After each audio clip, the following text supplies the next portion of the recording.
प्यारे बच्चों, अज आपां 4 अखरां वाले मुक्ता शब्दां नूं पढ़ना सिखांगे। ते आओ हुण करदे हां ये कोशिश।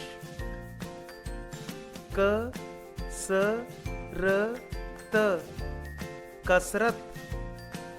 श ल ग म शलगम।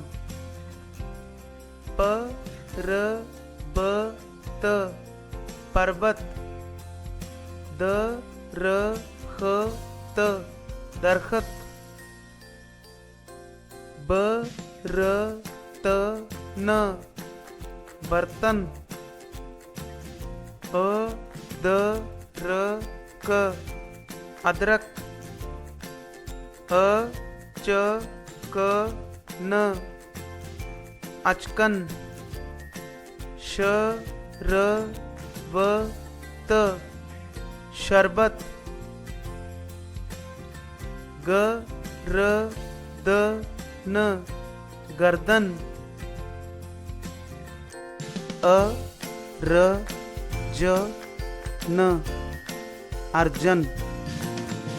ब र क त बरकत।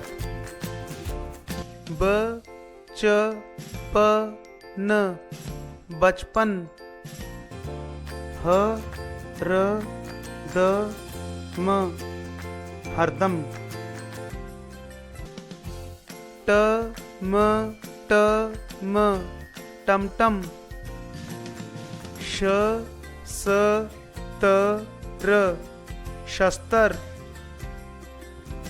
द फ त र दफ्तर। अ र ह र अरहर। अ ज ग र अजगर। त र क श तरकश। त ड़ क ण तड़कण। स र क स सर्कस। ख स ख स खसखस। ख ट म ल खटमल। म ल म ल मलमल। द ल द ल दलदल। ग ल ग ल गलगल।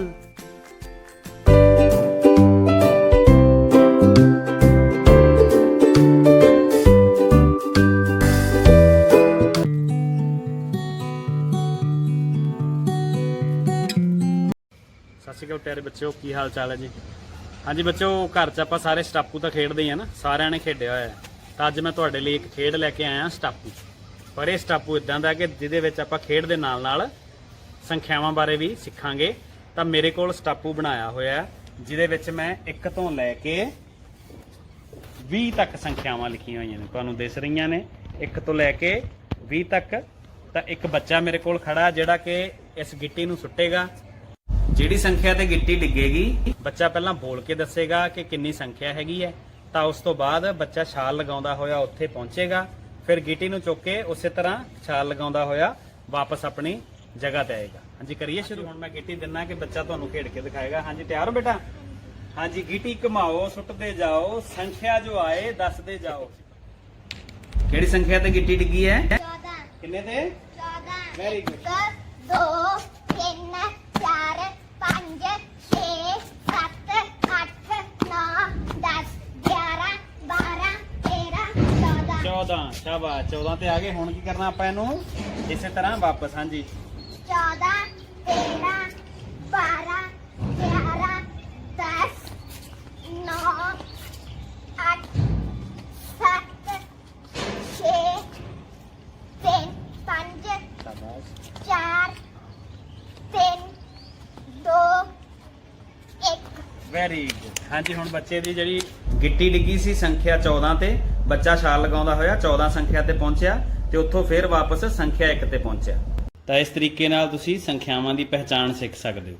ਤਾਂ ਇਹਦੇ ਨਾਲ ਇੱਕ ਜੁੜੀ ਹੋਈ ਆਪਣੇ ਕੋਲੇ ਹੋਰ ਵੀ ਖੇਡ ਹੈ ਜਿਹੜੀ ਆਪਾਂ ਹੁਣ ਦੁਬਾਰਾ ਉਸ ਖੇਡ ਨਾਲ ਖੇਡਦੇ ਹਾਂ ਤੇ ਆਪਾਂ ਸੰਖਿਆਵਾਂ ਬਾਰੇ ਉਹ ਸਿੱਖਦੇ ਹਾਂ। ਹਾਂਜੀ ਬੱਚਿਓ, ਸਟਾਪੂ ਖੇਡ ਆਪਾਂ ਖੇਡੀ ਆ ਤਾਂ ਨਾਲ ਦੀ ਨਾਲ ਆਪਣੇ ਕੋਲੇ ਇੱਕ ਹੋਰ ਖੇਡ ਹੈ ਜਿਹਦੇ ਵਿੱਚ ਆਪਣੇ ਕੋਲ ਇੱਕ ਚੱਕਰ ਬਣਿਆ ਹੋਇਆ ਹੈ ਤੇ ਆਪਾਂ ਹੁਣ ਇਸ ਚੱਕਰ ਵਿੱਚ 20 ਤੱਕ ਸੰਖਿਆਵਾਂ ਦੇ ਕਾਰਡ ਬਣਾ ਕੇ ਉਲਟੇ ਰੱਖੇ ਹੋਏ ਹਨ। ਹੁਣ ਇੱਕ ਬੱਚਾ ਚੱਕਰ ਵਿੱਚ ਛਾਲ ਲਗਾਵੇਗਾ, ਕਾਰਡ ਚੱਕ ਕੇ ਲਿਆਵੇਗਾ ਤੇ ਸਾਨੂੰ ਕਾਰਡ ਤੇ ਲਿਖੀ ਸੰਖਿਆ ਦੱਸੇਗਾ। ਤਾਂ ਆਓ ਬੱਚਿਓ ਆਪਾਂ ਖੇਡ ਸ਼ੁਰੂ ਕਰੀਏ।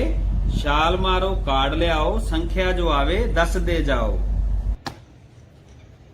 ਹਾਂਜੀ ਬੱਚੇ ਨੇ ਛਾਲ ਮਾਰੀ ਹੈ, ਕਾਰਡ ਲੈ ਕੇ ਆਇਆ। ਕਿੰਨੀ ਸੰਖਿਆ ਆਈ ਬੇਟਾ? ਕਿੰਨਾ ਆ ਗਿਆ? 20। Very good. ਹਾਂਜੀ ਦੂਸਰਾ ਬੱਚਾ ਇਸ ਤਰ੍ਹਾਂ ਹੀ ਕਰੂਗਾ।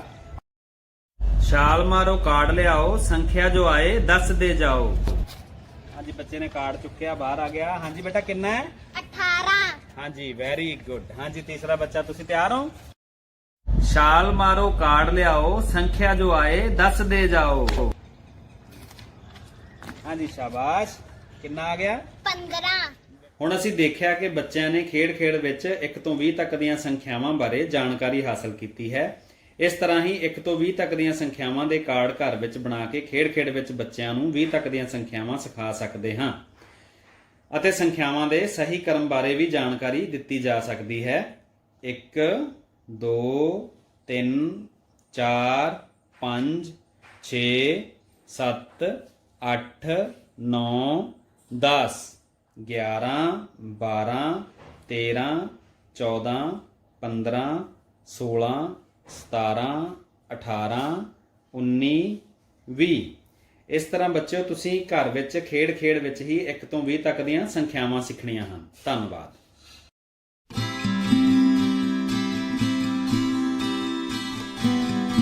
Good morning, kids. Today we'll do the topic what comes after. For what comes after, children move a step forward. Look here. It's A, B, C and D. Now tell me what comes after A? Yes, it's B. And after B, it's C. So, let's do this interesting activity in your textbook. Look here, children. There is an interesting activity for you. What comes after? So, let's read the letters first. I. It's I. What comes after I? Do you remember? Okay, sing with me. A, B, C, D, E, F, G, H, I, J. Very good. After I, here comes J.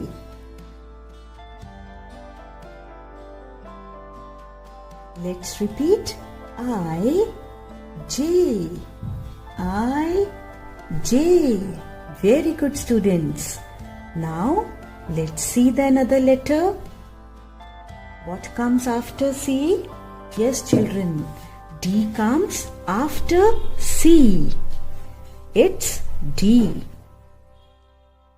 C, D. Very good. Now, next is M. M, N. Very good. Very fast. It's N. No. Nest. M, N. Well done. It's K. K, kite. So, what comes after K? A, B, C, D, E, F, G, H, I, J, K, L. So, here L will come. Look. We have done it. Look here, children. I have another set for you in what comes after. Let's see.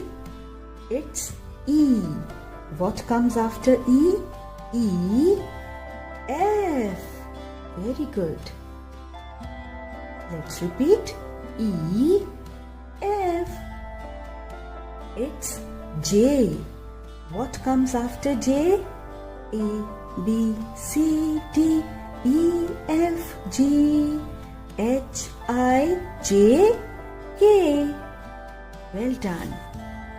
You know it very well. K. J, K. Now let's see. It's N. N, nest. N, O. Well done, students. O. So here O will come. Let's see if it's correct by singing. A, B, C, D, E, F, G, H, I, J, K, L, M, N, O. It's correct. Now tell me, what comes after A? I heard B and you are right. Yes, everyone knows it. Here comes the B. So we have done it. Well done, students. Children, it's time for homework. Complete what comes after on page number 60 of your textbook. Keep learning. Thank you.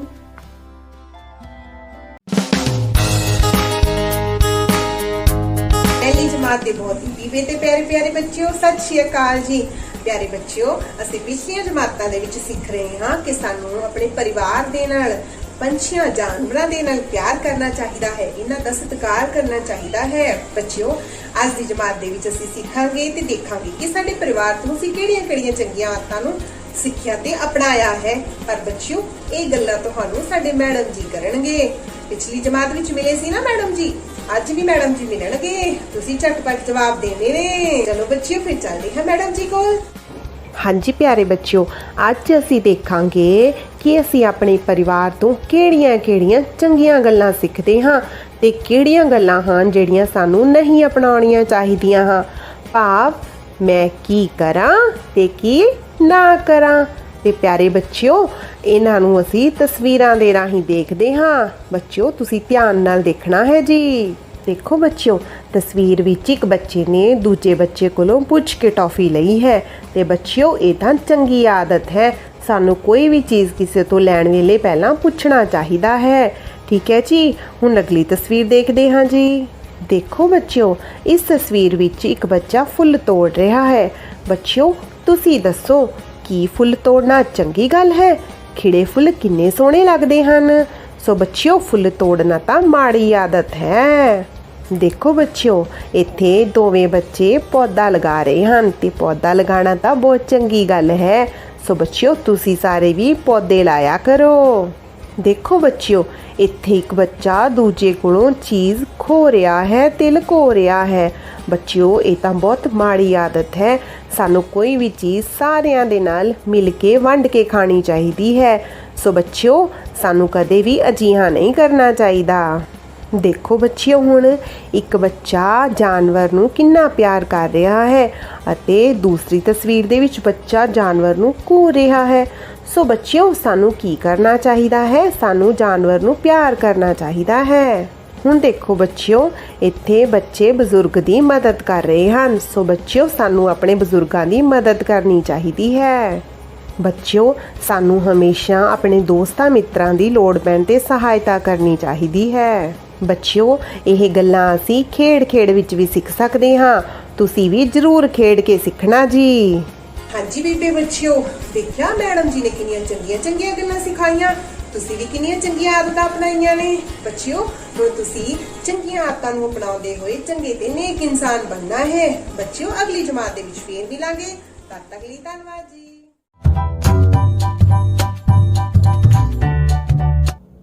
ਸਤਿ ਸ਼੍ਰੀ ਅਕਾਲ ਪਿਆਰੇ ਬੱਚਿਓ, ਅੱਜ ਦੀ ਜਮਾਤ ਵਿੱਚ ਤੁਹਾਡਾ ਸਵਾਗਤ ਹੈ। ਹੁਣ ਤੱਕ ਤੁਸੀਂ ਪੈਰੀ ਰਾਰਾ ਦੇ ਸ਼ਬਦਾਂ ਤੇ ਵਾਕਾਂ ਨੂੰ ਚੰਗੀ ਤਰ੍ਹਾਂ ਪੜ੍ਹਨਾ ਸਿੱਖ ਚੁੱਕੇ ਹੋ ਤੇ ਉਸ ਤੋਂ ਬਾਅਦ ਤੁਸੀਂ ਅਭਿਆਸ ਦੇ 2 ਪ੍ਰਸ਼ਨ ਵੀ ਚੰਗੀ ਤਰ੍ਹਾਂ ਕਰ ਲਏ ਹਨ। ਅੱਜ ਅਸੀਂ ਕਰਾਂਗੇ ਤੀਜਾ ਪ੍ਰਸ਼ਨ ਜਿਹੜਾ ਹੈ ਠੀਕ ਸ਼ਬਦ ਚੁਣ ਕੇ ਖਾਲੀ ਥਾਵਾਂ ਭਰੋ। ਆਓ ਫਿਰ ਸ਼ੁਰੂ ਕਰੀਏ। ਗੁਰਦੁਆਰਾ ਹਰਿਮੰਦਰ ਸਾਹਿਬ ਖਾਲੀ ਥਾਂ ਵਿਖੇ ਹੈ। ਵਿਕਲਪ ਹਨ ਜਲੰਧਰ, ਅੰਮ੍ਰਿਤਸਰ। ਹਾਂਜੀ ਬੱਚਿਓ, ਦੱਸੋ ਫਿਰ ਗੁਰਦੁਆਰਾ ਹਰਿਮੰਦਰ ਸਾਹਿਬ ਕਿੱਥੇ ਹੈ? ਮੈਡਮ ਜੀ, ਅੰਮ੍ਰਿਤਸਰ ਵਿੱਚ ਹੈ। ਮੈਂ ਆਪਣੇ ਪਰਿਵਾਰ ਨਾਲ ਪਿਛਲੇ ਐਤਵਾਰ ਨੂੰ ਉੱਥੇ ਮੱਥਾ ਟੇਕ ਕੇ ਆਇਆ ਹਾਂ। ਸ਼ਾਬਾਸ਼। ਤਾਂ ਲਿਖੋ ਫਿਰ ਖਾਲੀ ਥਾਂ ਵਿੱਚ ਅੰਮ੍ਰਿਤਸਰ। ਗੁਰਦੁਆਰਾ ਹਰਿਮੰਦਰ ਸਾਹਿਬ ਅੰਮ੍ਰਿਤਸਰ ਵਿਖੇ ਹੈ। ਖਾਲੀ ਥਾਂ ਤੋਂ ਪਹਿਲਾਂ ਅਸੀਂ ਖੇਡਦੇ ਹਾਂ। ਵਿਕਲਪ ਹਨ ਪ੍ਰਾਰਥਨਾ, ਸਵੇਰ। ਹਾਂਜੀ ਬੱਚਿਓ, ਸੋਚ ਸਮਝ ਕੇ ਤੁਸੀਂ ਖਾਲੀ ਥਾਂ ਲਈ ਸਹੀ ਵਿਕਲਪ ਦੀ ਚੋਣ ਕਰੋ। ਤਾਂ ਦੱਸੋ ਫਿਰ ਕਿਹੜਾ ਵਿਕਲਪ ਸਹੀ ਹੈ? ਮੈਡਮ ਜੀ, ਪ੍ਰਾਰਥਨਾ। ਹਾਂਜੀ, ਤਾਂ ਲਿਖੋ ਫਿਰ ਖਾਲੀ ਥਾਂ ਵਿੱਚ ਪ੍ਰਾਰਥਨਾ। ਪ੍ਰਾਰਥਨਾ ਤੋਂ ਪਹਿਲਾਂ ਅਸੀਂ ਖੇਡਦੇ ਹਾਂ। ਸਵੇਰ ਵੇਲੇ ਘਾਹ ਉੱਤੇ ਖਾਲੀ ਥਾਂ ਪਈ ਹੁੰਦੀ ਹੈ। ਵਿਕਲਪ ਹਨ ਤੇਲ, ਤਰੇਲ। ਹਾਂਜੀ ਪਿਆਰੇ ਬੱਚਿਓ, ਦੱਸੋ ਫਿਰ ਤਰੇਲ ਆਵੇਗਾ ਜਾਂ ਤੇਲ? ਮੈਡਮ ਜੀ, ਤੇਲ ਤਾਂ ਨਹੀਂ ਆਊਗਾ, ਤਰੇਲ ਹੀ ਆਵੇਗਾ। ਸ਼ਾਬਾਸ਼। ਤਾਂ ਲਿਖੋ ਫਿਰ ਖਾਲੀ ਥਾਂ ਵਿੱਚ ਤਰੇਲ। ਸਵੇਰ ਵੇਲੇ ਘਾਹ ਉੱਤੇ ਤਰੇਲ ਪਈ ਹੁੰਦੀ ਹੈ। ਆਟਾ ਖਾਲੀ ਥਾਂ ਵਿੱਚ ਪਾਇਆ ਹੈ। ਵਿਕਲਪ ਹਨ ਪੇਟੀ, ਡਰਮ। ਤਾਂ ਦੱਸੋ ਫਿਰ ਬੱਚਿਓ ਆਟਾ ਕਿਹਦੇ ਵਿੱਚ ਪਾਇਆ ਹੁੰਦਾ ਹੈ? ਮੈਡਮ ਜੀ, ਡਰਮ ਵਿੱਚ। ਸ਼ਾਬਾਸ਼। ਤਾਂ ਲਿਖੋ ਫਿਰ ਖਾਲੀ ਥਾਂ ਵਿੱਚ ਡਰਮ। ਆਟਾ ਡਰਮ ਵਿੱਚ ਪਾਇਆ ਹੈ। ਘਰ ਦੇ ਕੰਮ ਵਿੱਚ ਬੱਚਿਓ ਅੱਜ ਤੁਸੀਂ ਕਰਵਾਏ ਗਏ ਠੀਕ ਸ਼ਬਦ ਚੁਣ ਕੇ ਖਾਲੀ ਥਾਵਾਂ ਨੂੰ ਆਪਣੀ ਕਿਤਾਬ ਵਿੱਚ ਦੁਬਾਰੇ ਤੋਂ ਹੱਲ ਕਰਨਾ ਹੈ ਤੇ ਉਹਨਾਂ ਨੂੰ ਆਪਣੇ ਅਧਿਆਪਕ ਸਾਹਿਬਾਨ ਤੋਂ ਚੈੱਕ ਵੀ ਕਰਾਉਣਾ ਹੈ। ਧੰਨਵਾਦ ਬੱਚਿਓ। ਸਤਿ ਸ਼੍ਰੀ ਅਕਾਲ ਪਿਆਰੇ ਬੱਚਿਓ, ਅੱਜ ਆਪਾਂ ਜਮਾਤ ਦੂਸਰੀ ਵਿਸ਼ਾ ਗਣਿਤ ਪੰਨਾ ਨੰਬਰ 58 ਉੱਪਰ ਦਿੱਤੇ ਗਏ ਸਵਾਲ ਨੂੰ ਹੱਲ ਕਰਦੇ ਹੋਏ ਗਿਣਤਾਰੇ ਦੀ ਵਰਤੋਂ ਕਰਕੇ ਘਟਾਓ ਕਰਨਾ ਸਿੱਖਾਂਗੇ। ਬੱਚਿਓ, ਤੁਸੀਂ ਜਾਣਦੇ ਹੋ ਕਿ ਗਿਣਤਾਰੇ ਦੀ ਪਹਿਲੀ ਛੜ ਇਕਾਈ ਦੀ ਹੁੰਦੀ ਹੈ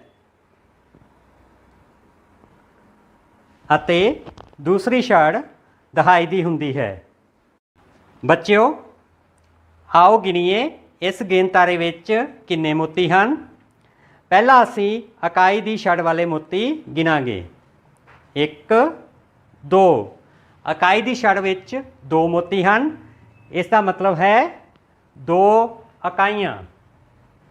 ਹੁਣ ਅਸੀਂ ਦਹਾਈ ਦੀ ਛੜ ਵਿਚਲੇ ਮੋਤੀ ਗਿਣਾਂਗੇ। 1 2 3 4। ਦਹਾਈ ਦੀ ਛੜ ਵਿੱਚ 4 ਮੋਤੀ ਹਨ। ਇਸ ਦਾ ਮਤਲਬ 4 ਦਹਾਈਆਂ। 1 ਦਹਾਈ ਬਰਾਬਰ 10। ਇਸ ਤਰ੍ਹਾਂ 4 ਦਹਾਈਆਂ ਬਰਾਬਰ 40। ਇਸ ਤਰ੍ਹਾਂ ਗਿਣਤਾਰੇ ਦੇ ਮੋਤੀ 40 ਤੋਂ 42 ਸੰਖਿਆ ਨੂੰ ਦਰਸਾਉਂਦੇ ਹਨ। ਬੱਚਿਓ, ਹੁਣ ਅਸੀਂ ਗਿਣਤਾਰੇ ਵਿੱਚੋਂ ਹਰੇ ਰੰਗ ਦੇ ਮੋਤੀ ਕੱਢਦੇ ਹਾਂ, ਭਾਵ ਇਕਾਈ ਦੇ 2 ਮੋਤੀਆਂ ਨੂੰ ਕੱਢਦੇ ਹਾਂ। 1 2।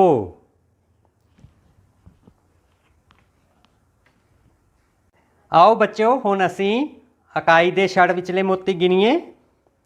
ਇਕਾਈ ਦੀ ਛੜ ਵਿੱਚ ਕੋਈ ਵੀ ਮੋਤੀ ਨਹੀਂ ਹੈ। ਇਸ ਦਾ ਮਤਲਬ 0 ਇਕਾਈਆਂ। ਆਓ ਹੁਣ ਅਸੀਂ ਦਹਾਈ ਦੀ ਛੜ ਵਿਚਲੇ ਮੋਤੀ ਗਿਣਦੇ ਹਾਂ। 1 2 3 4। ਦਹਾਈ ਦੀ ਛੜ ਵਿੱਚ 4 ਮੋਤੀ ਹਨ। ਇਸ ਦਾ ਮਤਲਬ 4 ਦਹਾਈਆਂ।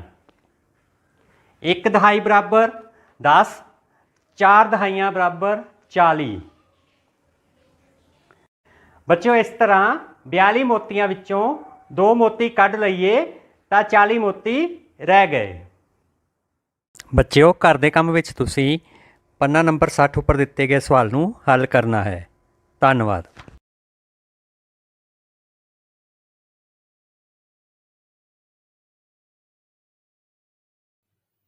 Hello dear student, in our previous class we learned to answer question number 1 to 5 of page number 48. Children, today we will learn to answer question number 6 to 10. Let's start from question number 6. What is your mother's name? Children, to answer this question we say my mother's name is Mrs. Then the name of your mama. Come on, who will answer this question? My mother's name is Mrs. Sukhvinder Kaur. Ma'am, my mother's name is Mrs. Seema. That's good. Now let's move to the next question. In which class do you study? Children, for this question you have to tell the class in which you study. You all study in class 2. So the answer is I study in class 2. Yes, speak with me. I study in class 2. Well done, children. The next question is, what do you like to eat? Children, as I speak, I like to eat mango. Now you tell me, what do you like to eat? Anything of your choice.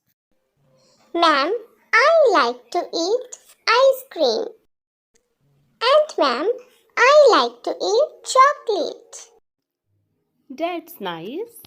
The next question is, what do you like to drink? As I speak, I like to drink coffee. Now you tell me, what do you like to drink? Ma'am, I like to drink juice. I like to drink milk. That's good. And the last question is, what do you like to play? Come on, who will answer this question? Ma'am, I like to play badminton. Ma'am, I like to play football. Very good, both of you. Well done, all the children. You have given the responses very nicely.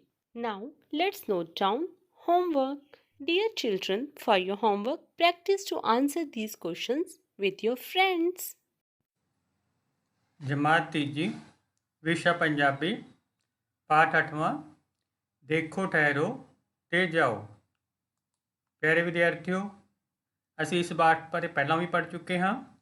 ਮੀਨੂ ਅਤੇ ਟਿੰਕੂ ਚੰਡੀਗੜ੍ਹ ਸ਼ਹਿਰ ਜਾਂਦੇ ਹਨ, ਜਿੱਥੇ ਉਹਨਾਂ ਨੂੰ ਆਵਾਜਾਈ ਦੇ ਨਿਯਮਾਂ ਅਤੇ ਟ੍ਰੈਫਿਕ ਨਿਯਮਾਂ ਬਾਰੇ ਜਾਣਕਾਰੀ ਮਿਲਦੀ ਹੈ। ਅੱਜ ਅਸੀਂ ਇਸ ਪਾਠ ਦਾ 7ਵਾਂ ਅਭਿਆਸ ਕਰਾਂਗੇ। ਸਮਝੋ ਤੇ ਲਿਖੋ। ਤੁਹਾਡੀ ਕਿਤਾਬ 'ਤੇ ਪੰਨਾ ਨੰਬਰ 43 ਉੱਤੇ ਹੈ। ਕੁਝ ਸ਼ਬਦ ਦਿੱਤੇ ਗਏ ਹਨ, ਉਹਨਾਂ ਦੇ ਰੂਪ ਬਦਲਨੇ ਹਨ। ਆਓ ਫਿਰ ਸ਼ੁਰੂ ਕਰਦੇ ਹਾਂ।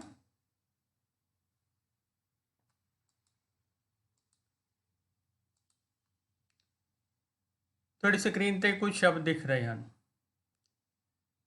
ਖੇਡ, ਖੇਡਦਾ, ਖੇਡਦੀ, ਖੇਡਦੇ, ਖੇਡਦੀਆਂ। ਪਿਆਰੇ ਵਿਦਿਆਰਥੀਓ, ਖੇਡ ਸ਼ਬਦ ਦੇ ਅਸੀਂ ਵੱਖ-ਵੱਖ ਰੂਪ ਦੇਖ ਰਹੇ ਹਾਂ। ਭਾਸ਼ਾ ਵਿੱਚ ਕੁਝ ਸ਼ਬਦਾਂ ਦੇ ਰੂਪ ਬਦਲਦੇ ਹਨ ਅਤੇ ਕੁਝ ਦੇ ਨਹੀਂ। ਸੋ ਜਿਵੇਂ ਜਿਵੇਂ ਅਸੀਂ ਅੱਗੇ ਪੜ੍ਹਦੇ ਜਾਵਾਂਗੇ ਸਾਨੂੰ ਪਤਾ ਲੱਗਦਾ ਜਾਏਗਾ। ਆਓ ਅੱਜ ਅਸੀਂ ਸਾਡੀ ਪਾਠ ਪੁਸਤਕ ਦੇ ਪੰਨਾ ਨੰਬਰ 43 'ਤੇ ਦਿੱਤੇ ਗਏ ਸਮਝੋ ਅਤੇ ਲਿਖੋ ਅਭਿਆਸ ਨੂੰ ਕਰਾਂਗੇ। 2 ਸ਼ਬਦ ਦਿੱਤੇ ਗਏ ਹਨ, ਮਾਮਾ, ਮਾਮੀ। ਸੋ ਮਾਮਾ ਸ਼ਬਦ ਦਾ ਰੂਪ ਪਰਿਵਰਤਨ ਮਾਮੀ ਦੇ ਰੂਪ ਵਿੱਚ ਕੀਤਾ ਗਿਆ ਹੈ। ਕੁਦਰਤ ਨੇ ਹਰੇਕ ਨੂੰ ਜੋੜਿਆਂ ਵਿੱਚ ਬਣਾਇਆ ਹੈ। ਦਿੱਤੇ ਗਏ ਸ਼ਬਦ ਦਾ ਰੂਪ ਪਰਿਵਰਤਨ ਕੀਤਾ ਗਿਆ ਹੈ।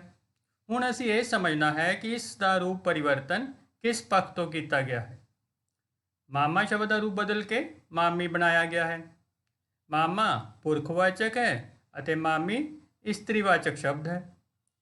ਵਿਆਕਰਨ ਵਿੱਚ ਇਸ ਨੂੰ ਪੁਲਿੰਗ ਅਤੇ ਇਸਤਰੀਲਿੰਗ ਕਿਹਾ ਜਾਂਦਾ ਹੈ। ਅਜਿਹਾ ਮੁਲਾਂਕਣ ਕਰਨ ਲਈ ਸ਼ਬਦਾਂ ਦੇ ਲਿੰਗ ਬਦਲੋ ਵੀ ਲਿਖਿਆ ਜਾਂਦਾ ਹੈ। ਮੈਨੂੰ ਲੱਗਦਾ ਹੈ ਗੱਲ ਸਮਝ ਆ ਗਈ ਹੋਏਗੀ। ਆਓ ਫਿਰ ਅਸੀਂ ਅਭਿਆਸ ਸ਼ੁਰੂ ਕਰਦੇ ਹਾਂ। ਸਮਝੋ ਅਤੇ ਲਿਖੋ। ਮਾਮਾ ਮਾਮੀ। ਦਾਦਾ, ਹਾਂਜੀ ਸੋਚੋ ਕੀ ਹੋਏਗਾ। ਹਾਂਜੀ ਦਾਦੀ। ਸਾਰਿਆਂ ਨੇ ਸਹੀ ਸੋਚਿਆ ਹੁਣ। ਚਲੋ ਅਗਲਾ ਸ਼ਬਦ ਲੈਂਦੇ ਹਾਂ। ਚਾਚਾ ਚਾਚੀ। ਬਹੁਤ ਹੀ ਸੌਖੇ ਨੇ, ਜੋੜੇ ਬਣੇ ਹੋਏ ਹਨ। ਮਾਤਾ, ਹਾਂਜੀ ਬਣਾਓ ਜੋੜਾ। ਪਿਤਾ। ਨਾਨਾ ਨਾਨੀ। ਹੈ ਨਾ ਬਹੁਤ ਸੌਖੇ। ਆਓ ਇੱਕ ਵਾਰੀ ਇਹਨਾਂ ਦੀ ਦੁਹਰਾਈ ਕਰ ਲਈਏ। ਮਾਮਾ ਮਾਮੀ, ਦਾਦਾ ਦਾਦੀ, ਚਾਚਾ ਚਾਚੀ, ਮਾਤਾ ਪਿਤਾ, ਨਾਨਾ ਨਾਨੀ। ਸੋ ਪਿਆਰੇ ਵਿਦਿਆਰਥੀਓ, ਇਹਨਾਂ ਦਾ ਅਭਿਆਸ ਵੀ ਕਰਨਾ ਤੁਹਾਡੀ ਪਾਠ ਪੁਸਤਕ ਦੇ ਵਿੱਚ। ਅਤੇ ਇਸ ਤੋਂ ਇਲਾਵਾ ਕੁਝ ਹੋਰ ਸ਼ਬਦ ਦਿੱਤੇ ਜਾ ਰਹੇ ਹਨ, ਜਿਵੇਂ ਲੜਕਾ, ਘੋੜਾ, ਮੋਰ, ਮੁਰਗਾ, ਕੁੱਤਾ। ਇਹਨਾਂ ਦਾ ਵੀ ਅਭਿਆਸ ਕਰਨਾ ਹੈ, ਆਪਣੇ ਕਾਪੀ ਤੇ ਨੋਟ ਕਰਨਾ ਹੈ।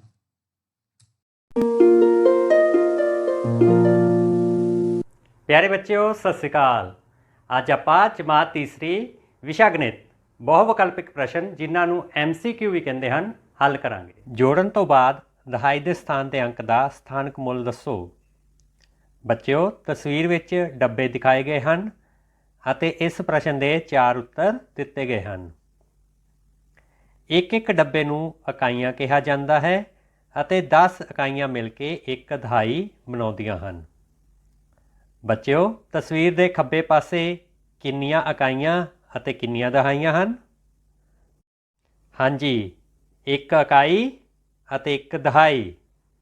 ਬੱਚਿਓ, ਤਸਵੀਰ ਦੇ ਸੱਜੇ ਪਾਸੇ ਕਿੰਨੀਆਂ ਇਕਾਈਆਂ ਅਤੇ ਕਿੰਨੀਆਂ ਦਹਾਈਆਂ ਹਨ? 4 ਇਕਾਈਆਂ ਅਤੇ 2 ਦਹਾਈਆਂ। ਬੱਚਿਓ, ਆਓ ਦੇਖੀਏ ਦਹਾਈਆਂ ਵਿੱਚ ਦਹਾਈਆਂ ਜੋੜਨ ਤੇ ਅਤੇ ਇਕਾਈਆਂ ਵਿੱਚ ਇਕਾਈਆਂ ਜੋੜਨ ਤੇ ਕਿੰਨੀਆਂ ਦਹਾਈਆਂ ਅਤੇ ਕਿੰਨੀਆਂ ਇਕਾਈਆਂ ਪ੍ਰਾਪਤ ਹੁੰਦੀਆਂ ਹਨ? 3 ਦਹਾਈਆਂ ਅਤੇ 5 ਇਕਾਈਆਂ। ਬੱਚਿਓ, ਇੱਕ ਦਹਾਈ ਬਰਾਬਰ ਹੁੰਦੀ ਹੈ 10 ਦੇ। ਬੱਚਿਓ, ਇਸ ਤਰ੍ਹਾਂ 3 ਦਹਾਈਆਂ ਬਰਾਬਰ 30 ਅਤੇ 5 ਇਕਾਈਆਂ ਬਰਾਬਰ 5 ਹੈ। ਇਸ ਤਰ੍ਹਾਂ ਦਹਾਈ ਦੇ ਸਥਾਨ ਦੇ ਅੰਕ ਦਾ ਸਥਾਨਕ ਮੁੱਲ 30 ਹੈ ਅਤੇ ਇਸ ਪ੍ਰਸ਼ਨ ਦਾ ਉੱਤਰ ਸੱਸਾ ਸਹੀ ਹੈ। ਇਸ ਤੇ ਅਸੀਂ ਸਹੀ ਦਾ ਨਿਸ਼ਾਨ ਲਗਾਉਂਦੇ ਹਾਂ।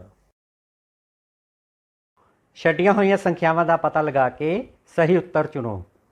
317 ਜੋੜ 49। ਬੱਚਿਓ, ਅਸੀਂ ਸੰਖਿਆ 49 ਨੂੰ ਤੋੜ ਕੇ ਲਿਖ ਸਕਦੇ ਹਾਂ। 317 ਜਮਾ 10 ਜਮਾ 10 ਜਮਾ 10 ਜਮਾ 10 ਜਮਾ 9। 317 ਅਤੇ 10 ਮਿਲ ਕੇ ਕਿੰਨੇ ਹੋ ਜਾਣਗੇ? 327।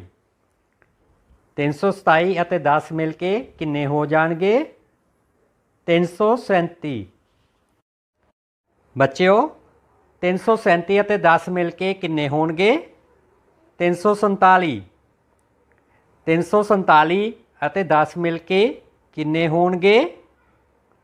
ਹਾਂਜੀ ਬੱਚਿਓ, 357। 357 ਅਤੇ 9 ਮਿਲ ਕੇ ਕਿੰਨੇ ਹੋਣਗੇ? 366। ਇਸ ਪ੍ਰਸ਼ਨ ਦਾ ਸਹੀ ਉੱਤਰ ਊੜਾ ਹੈ ਅਤੇ ਇਸ ਉੱਤੇ ਅਸੀਂ ਸਹੀ ਦਾ ਨਿਸ਼ਾਨ ਲਗਾਉਂਦੇ ਹਾਂ। ਅਵਨੀਤ ਕੋਲ 200 ਰੁਪਏ ਹਨ। ਉਸਨੇ ਬਾਜ਼ਾਰ ਤੋਂ ਤਸਵੀਰ ਵਿੱਚ ਦਿਖਾਇਆ ਸਮਾਨ ਖਰੀਦਣਾ ਹੈ। ਉਸ ਨੂੰ ਸਮਾਨ ਖਰੀਦਣ ਲਈ ਹੋਰ ਕਿੰਨੇ ਧਨ ਦੀ ਲੋੜ ਹੈ? ਬੱਚਿਓ, ਅਵਨੀਤ ਕੋਲ ਕਿੰਨੇ ਰੁਪਏ ਹਨ? 200 ਰੁਪਏ। ਤਸਵੀਰ ਵਿੱਚ ਦਿਖਾਏ ਬੈਗ ਦੀ ਕੀਮਤ ਹੈ 250 ਰੁਪਏ।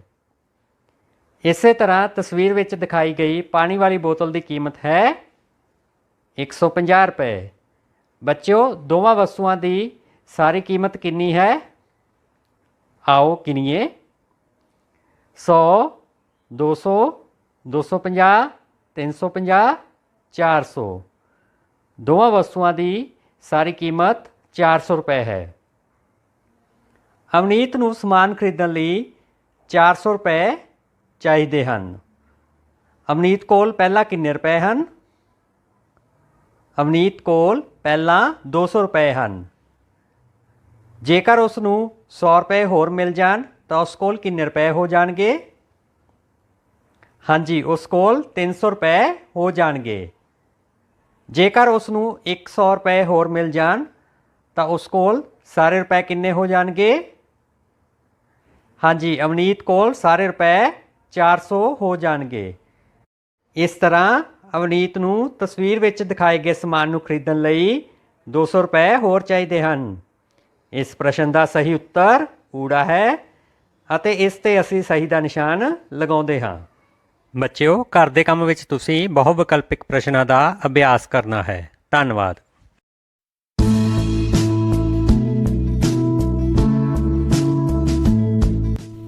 Hello kids.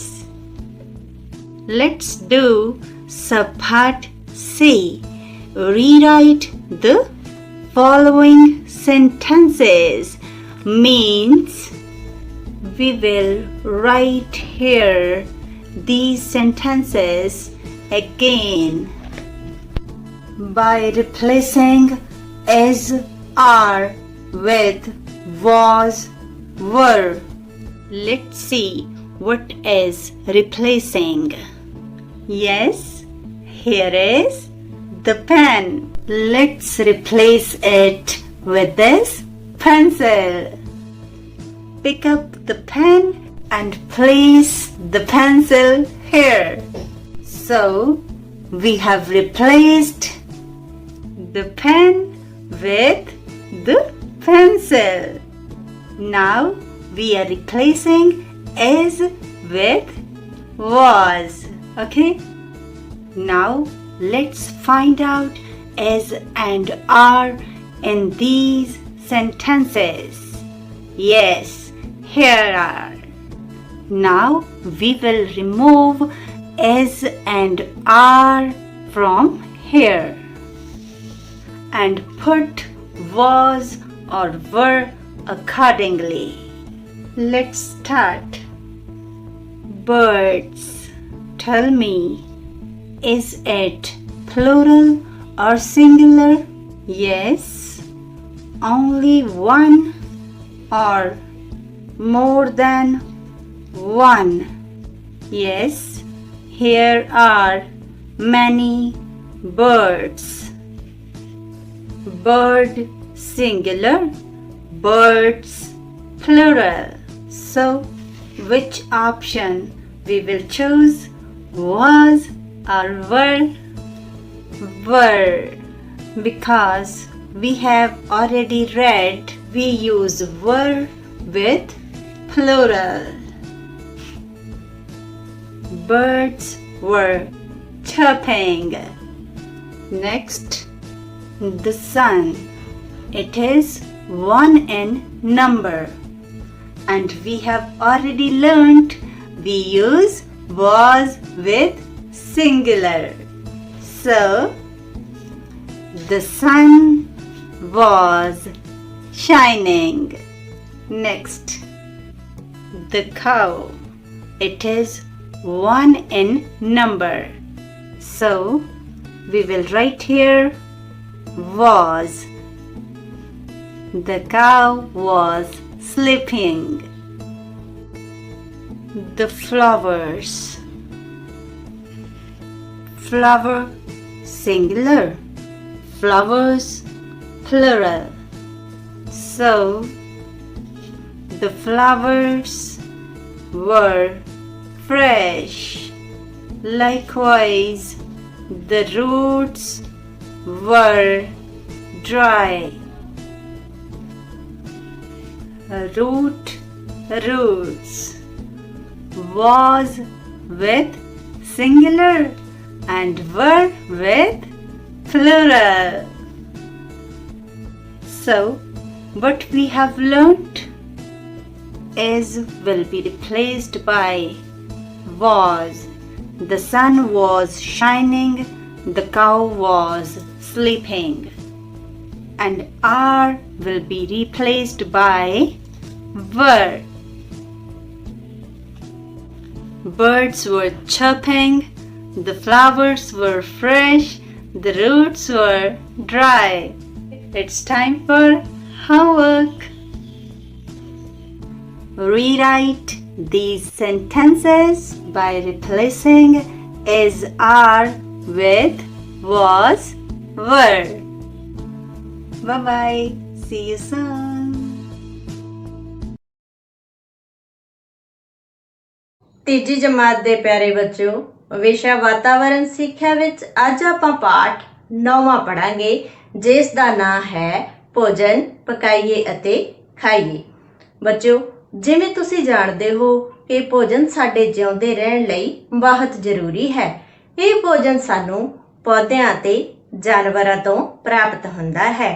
ਆਓ ਅੱਜ ਆਪਾਂ ਪੌਦਿਆਂ ਤੋਂ ਪ੍ਰਾਪਤ ਹੋਣ ਵਾਲੇ ਅਨੇਕਾਂ ਕਿਸਮ ਦੇ ਭੋਜਨ ਬਾਰੇ ਜਾਣੀਏ।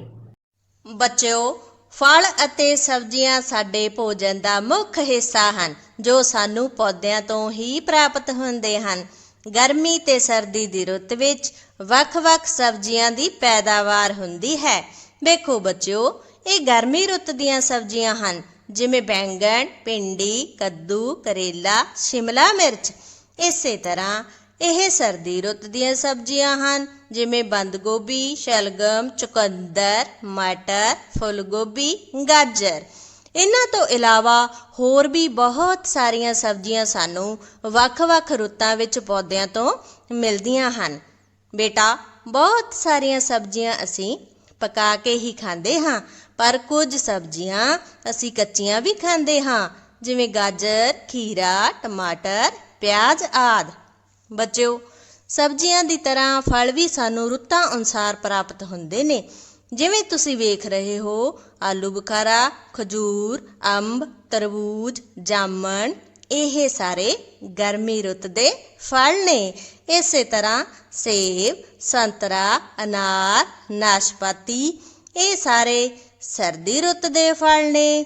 ਇਹਨਾਂ ਤੋਂ ਇਲਾਵਾ ਹੋਰ ਵੀ ਬਹੁਤ ਸਾਰੇ ਫਲ ਸਾਨੂੰ ਪੌਦਿਆਂ ਤੋਂ ਖਾਣ ਲਈ ਮਿਲਦੇ ਨੇ, ਅਤੇ ਇਹਨਾਂ ਫਲਾਂ ਤੋਂ ਪੀਣ ਵਾਲੇ ਪਦਾਰਥ ਵੀ ਤਿਆਰ ਹੁੰਦੇ ਨੇ, ਜਿਵੇਂ ਮੈਂਗੋ ਸ਼ੇਕ, ਸਕੰਜਵੀ, ਜੂਸ ਆਦਿ। ਬੱਚਿਓ, ਪੌਦਿਆਂ ਤੋਂ ਸਾਨੂੰ ਦਾਲਾਂ ਤੇ ਅਨਾਜ ਵੀ ਪ੍ਰਾਪਤ ਹੁੰਦੇ ਨੇ, ਜਿਵੇਂ ਕਣਕ, ਬਾਜਰਾ, ਮੱਕੀ, ਮੂੰਗੀ, ਮਸਰੀ ਆਦਿ। ਇਸੇ ਤਰ੍ਹਾਂ ਪੌਦਿਆਂ ਤੋਂ ਬਹੁਤ ਸਾਰੇ ਮੇਵੇ ਵੀ ਪ੍ਰਾਪਤ ਹੁੰਦੇ ਨੇ, ਜਿਵੇਂ ਬਦਾਮ, ਪਿਸਤਾ, ਸੌਗੀ, ਖਰਮਾਨੀ ਆਦਿ। ਇਹ ਦਾਲਾਂ, ਅਨਾਜ ਤੇ ਮੇਵੇ ਸਾਨੂੰ ਹਰ ਮੌਸਮ ਵਿੱਚ ਮਿਲਦੇ ਰਹਿੰਦੇ ਹਨ, ਕਿਉਂਕਿ ਇਹ ਜਲਦੀ ਖਰਾਬ ਨਹੀਂ ਹੁੰਦੇ। ਇਹਨਾਂ ਨੂੰ ਅਸੀਂ ਸਟੋਰ ਕਰਕੇ ਰੱਖ ਸਕਦੇ ਹਾਂ। ਬੱਚਿਓ, ਹੁਣ ਤੁਸੀਂ ਜਾਣ ਗਏ ਹੋਵੋਗੇ ਕਿ ਪੌਦਿਆਂ ਤੋਂ ਅਸੀਂ ਬਹੁਤ ਸਾਰਾ ਭੋਜਨ ਪ੍ਰਾਪਤ ਕਰਦੇ ਹਾਂ। ਹੁਣ ਵਾਰੀ ਹੈ ਤੁਹਾਡੇ ਘਰ ਦੇ ਕੰਮ ਦੀ। ਤੁਹਾਡੇ ਪਾਠ ਵਿੱਚ ਜੋ ਕਿਰਿਆ ਨੰਬਰ 1 ਹੈ, ਆਪਣੇ ਮਾਤਾ ਪਿਤਾ ਦੀ ਮਦਦ ਨਾਲ ਗਰਮੀ ਅਤੇ ਸਰਦੀ ਦੇ ਫਲ ਅਤੇ ਸਬਜ਼ੀਆਂ ਦੀ ਸੂਚੀ ਬਣਾਓ। ਦੀਪੀ ਕਹਿੰਦਾ, ਸੁਣ ਓਏ ਜੀਤੀ, ਬੁੱਝ ਤੂੰ ਮੇਰੀ ਬਾਤ, ਐਸੀ ਇੱਕ ਮਸ਼ੀਨ ਹੋ ਕਿਹੜੀ ਜੋ ਬੰਦੇ ਲਈ ਦਾਤ। ਪਿਆਰੇ ਬੱਚਿਓ, ਇਹਨਾਂ ਕਾਵ ਸਤਰਾਂ 'ਚ ਦੀਪੀ ਜੀਤੀ ਨੂੰ ਕਿਹੜੀ ਮਸ਼ੀਨ ਦੀ ਬਾਤ ਪਾ ਰਿਹਾ ਹੈ? ਬਿਲਕੁਲ ਸਹੀ, ਦੀਪੀ ਜੀਤੀ ਨੂੰ ਕੰਪਿਊਟਰ ਦੀ ਬਾਤ ਪਾ ਰਿਹਾ ਹੈ।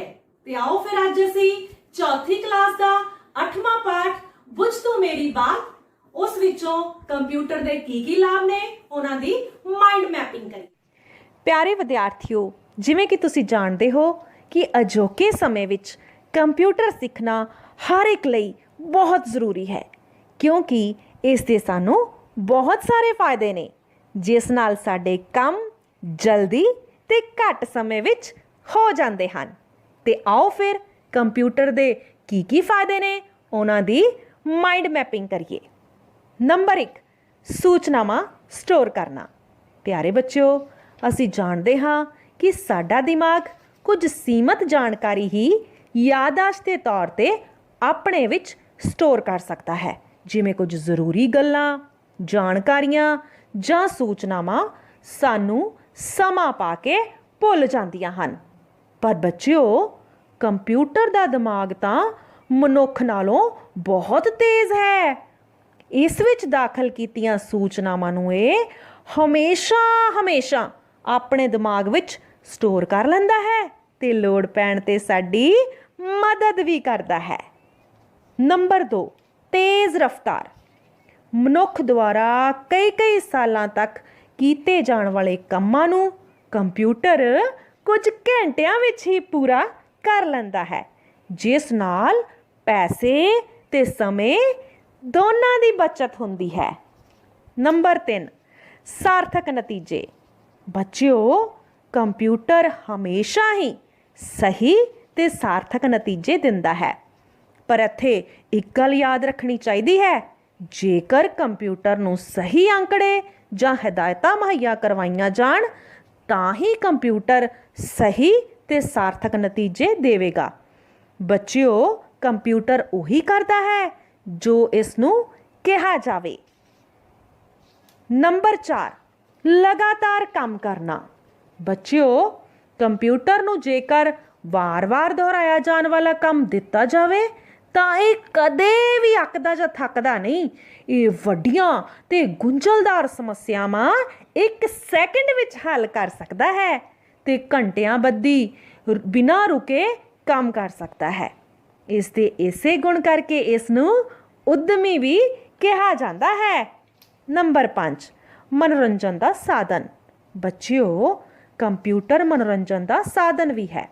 ਅਸੀਂ ਇਸ ਉੱਤੇ ਗੀਤ ਸੁਣ ਸਕਦੇ ਹਾਂ, ਫਿਲਮਾਂ ਤੇ ਨਾਟਕ ਵੇਖ ਸਕਦੇ ਹਾਂ, ਵੀਡੀਓ ਗੇਮ ਖੇਡ ਸਕਦੇ ਹਾਂ ਤੇ ਪੇਂਟਿੰਗ ਆਦਿ ਵੀ ਕਰ ਸਕਦੇ ਹਾਂ। ਪਰ ਬੱਚਿਓ, ਇੱਕ ਗੱਲ ਦਾ ਹਮੇਸ਼ਾ ਹੀ ਧਿਆਨ ਰੱਖਣਾ ਕਿ ਕਦੇ ਵੀ ਕੰਪਿਊਟਰ ਤੇ ਕੋਈ ਗਲਤ ਚੀਜ਼ ਨਹੀਂ ਦੇਖਣਾ ਜਿਸ ਦੀ ਮਨਾਹੀ ਕੀਤੀ ਗਈ ਹੋਵੇ। ਨੰਬਰ 6, ਸੰਚਾਰ ਦਾ ਸਾਧਨ। ਬੱਚਿਓ, ਕੰਪਿਊਟਰ ਸੰਚਾਰ ਦਾ ਸਾਧਨ ਵੀ ਹੈ। ਦੂਰ ਬੈਠੇ ਕਿਸੇ ਰਿਸ਼ਤੇਦਾਰ ਜਾਂ ਸਾਕ ਸੰਬੰਧੀ ਨਾਲ ਵੀਡੀਓ ਕਾਲ, ਈਮੇਲ ਅਤੇ ਮੈਸੇਜ ਰਾਹੀਂ ਅਸੀਂ ਆਪਣੇ ਸੁਨੇਹੇ ਭੇਜ ਸਕਦੇ ਹਾਂ ਤੇ ਉਸ ਤੋਂ ਪ੍ਰਾਪਤ ਵੀ ਕਰ ਸਕਦੇ ਹਾਂ।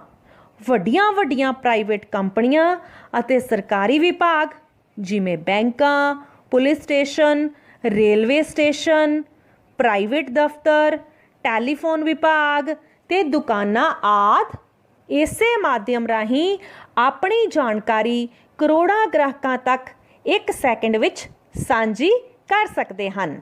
ਇਸ ਲਈ ਬੱਚਿਓ, ਅਸੀਂ ਕਹਿ ਸਕਦੇ ਹਾਂ ਕਿ ਅਜੋਕੇ ਸਮੇਂ ਵਿੱਚ ਕੰਪਿਊਟਰ ਨੇ ਸਾਡੀ ਜ਼ਿੰਦਗੀ ਨੂੰ ਬਹੁਤ ਸੁਖਾਲਾ ਕਰ ਦਿੱਤਾ ਹੈ। ਤੇ ਹੁਣ ਘਰ ਦਾ ਕੰਮ। ਪਿਆਰੇ ਬੱਚਿਓ, ਕੰਪਿਊਟਰ ਦੇ ਤੁਹਾਨੂੰ ਜਿਹੜੇ ਲਾਭ ਦੱਸੇ ਗਏ ਨੇ, ਤੁਸੀਂ ਉਹਨਾਂ ਨੂੰ ਲਿਖਣਾ ਵੀ ਹੈ ਤੇ ਯਾਦ ਵੀ ਕਰਨਾ ਹੈ।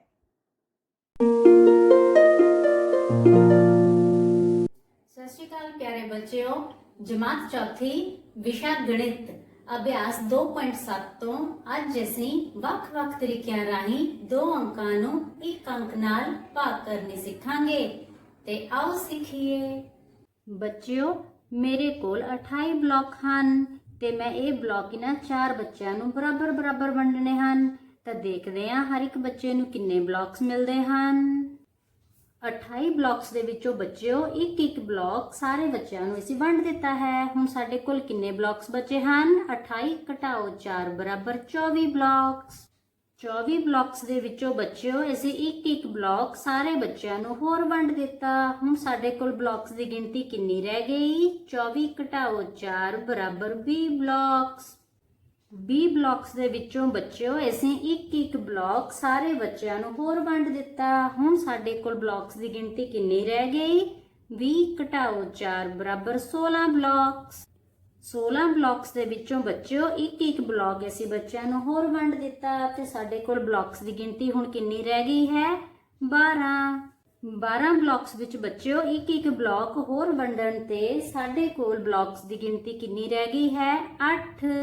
8 ਬਲਾਕਸ ਵਿੱਚੋਂ ਵੀ ਬੱਚਿਓ ਇੱਕ ਇੱਕ ਬਲਾਕ ਅਸੀਂ ਹੋਰ ਵੰਡ ਦਿੱਤਾ ਤੇ ਸਾਡੇ ਕੋਲ ਬਲਾਕਸ ਦੀ ਗਿਣਤੀ ਰਹਿ ਗਈ ਹੁਣ 4। ਬਚੇ ਹੋਏ 4 ਬਲਾਕਸ ਵੀ ਅਸੀਂ ਇੱਕ ਇੱਕ ਕਰਕੇ ਬੱਚਿਆਂ ਨੂੰ ਵੰਡ ਦਿੱਤੇ ਤਾਂ ਸਾਡੇ ਕੋਲ ਕਿੰਨੇ ਬਲਾਕਸ ਬਚੇ? ਕੋਈ ਵੀ ਨਹੀਂ।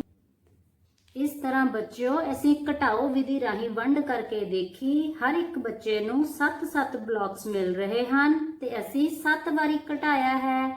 ਇਸ ਤਰ੍ਹਾਂ 28 ਭਾਗ 4 ਬਰਾਬਰ 7 ਉੱਤਰ ਆਉਂਦਾ ਹੈ। ਬੱਚਿਓ ਮੇਰੇ ਕੋਲ ਹਨ 28 ਰੁਪਏ। 10 ਤੇ 10 20, 20 2 22, 22 2 24, 24 2 26 ਤੇ 26 2 28 ਰੁਪਏ। ਇਹ 28 ਰੁਪਏ ਮੈਂ ਇਹਨਾਂ 4 ਬੱਚਿਆਂ ਨੂੰ ਬਰਾਬਰ ਬਰਾਬਰ ਵੰਡਣੇ ਹਨ ਤੇ ਆਓ ਦੇਖਦੇ ਹਾਂ ਹਰ ਇੱਕ ਬੱਚੇ ਨੂੰ ਕਿੰਨੇ ਰੁਪਏ ਮਿਲਦੇ ਹਨ। ਕੀ ਮੈਂ ਇਹ 10 ਰੁਪਏ ਦਾ ਨੋਟ ਹਰ ਇੱਕ ਬੱਚੇ ਨੂੰ ਦੇ ਸਕਦੀ ਹਾਂ? ਨਹੀਂ ਜੀ। ਇਸ ਲਈ ਇਸ 10 ਰੁਪਏ ਦੇ ਬਦਲੇ ਮੈਂ ਲੈ ਲੈਂਦੀ ਹਾਂ 5-5 ਰੁਪਏ ਦੇ 2 ਨੋਟ। ਇਸੇ ਤਰ੍ਹਾਂ ਇਸ 10 ਰੁਪਏ ਦੇ ਬਦਲੇ ਮੈਂ ਲੈ ਲੈਂਦੀ ਹਾਂ 5-5 ਰੁਪਏ ਦੇ 2 ਨੋਟ। 28 ਰੁਪਏ ਦੇ ਵਿੱਚੋਂ ਬੱਚਿਓ 5-5 ਰੁਪਏ ਦਾ ਇੱਕ ਨੋਟ ਮੈਂ ਹਰ ਇੱਕ ਬੱਚੇ ਨੂੰ ਵੰਡ ਦਿੱਤਾ ਹੈ। ਹੁਣ ਸਾਡੇ ਕੋਲ ਕਿੰਨੇ ਰੁਪਏ ਬਚੇ ਹਨ? 2 2 4 2 6 2 8 ਰੁਪਏ। ਬੱਚਿਓ ਹੁਣ ਬਚੇ ਹੋਏ 8 ਰੁਪਏ ਵੀ ਮੈਂ 2-2 ਰੁਪਏ ਕਰਕੇ ਹਰ ਇੱਕ ਬੱਚੇ ਨੂੰ ਵੰਡ ਦਿੱਤੇ ਹਨ। ਹੁਣ ਸਾਡੇ ਕੋਲ ਕਿੰਨੇ ਰੁਪਏ ਬਚੇ? ਕੁਝ ਵੀ ਨਹੀਂ। ਇਸ ਤਰ੍ਹਾਂ ਅਸੀਂ ਦੇਖਿਆ ਬੱਚਿਓ ਹਰ ਇੱਕ ਬੱਚੇ ਨੂੰ ਕਿੰਨੇ ਰੁਪਏ ਮਿਲੇ ਹਨ? 5 ਜਮਾ 2 7 ਰੁਪਏ। ਹਰ ਇੱਕ ਬੱਚੇ ਨੂੰ 7-7 ਰੁਪਏ ਮਿਲੇ ਹਨ। ਇਸੇ ਵੰਡ ਨੂੰ ਬੱਚਿਓ ਹੁਣ ਅਸੀਂ ਲਿਖਣ ਦੇ ਤਰੀਕੇ ਰਾਹੀਂ ਦੇਖਦੇ ਹਾਂ। ਸਾਡੇ ਕੋਲ ਕਿੰਨੇ ਰੁਪਏ ਸਨ?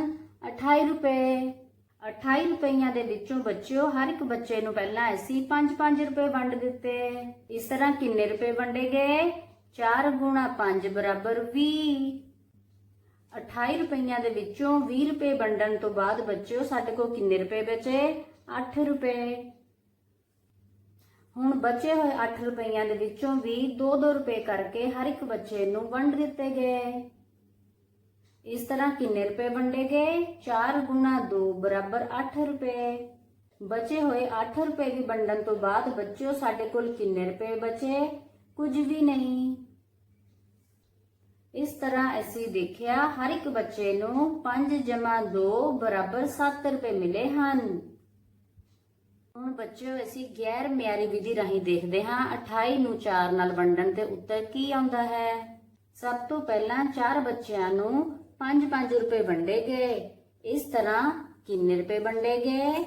4 ਗੁਣਾ 5 ਬਰਾਬਰ 20 ਰੁਪਏ।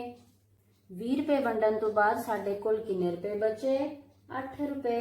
ਬਚੇ ਹੋਏ 8 ਰੁਪਏ ਵੀ 2-2 ਰੁਪਏ ਕਰਕੇ ਹਰ ਇੱਕ ਬੱਚੇ ਨੂੰ ਵੰਡ ਦਿੱਤੇ ਗਏ। 4 ਗੁਣਾ 2 ਬਰਾਬਰ 8। ਇਸ ਤਰ੍ਹਾਂ ਕਿੰਨੇ ਰੁਪਏ ਵੰਡੇ ਗਏ? 8 ਰੁਪਏ। ਬਚੇ ਹੋਏ 8 ਰੁਪਏ ਵੀ ਵੰਡਣ ਤੋਂ ਬਾਅਦ ਬੱਚਿਓ ਸਾਡੇ ਕੋਲ ਕੀ ਬਚਿਆ? ਕੁਝ ਵੀ ਨਹੀਂ। ਇਸ ਤਰ੍ਹਾਂ ਤੁਸੀਂ ਦੇਖਿਆ ਹਰ ਇੱਕ ਬੱਚੇ ਨੂੰ ਕਿੰਨੇ ਰੁਪਏ ਮਿਲੇ ਹਨ? 5 ਜਮਾ 2 ਬਰਾਬਰ 7 ਰੁਪਏ। ਇਸੇ ਵੰਡ ਨੂੰ ਬੱਚਿਓ ਹੁਣ ਅਸੀਂ ਮਿਆਰੀ ਵਿਧੀ ਰਾਹੀਂ ਦੇਖਦੇ ਹਾਂ ਕਿ ਉੱਤਰ ਕੀ ਆਉਂਦਾ ਹੈ।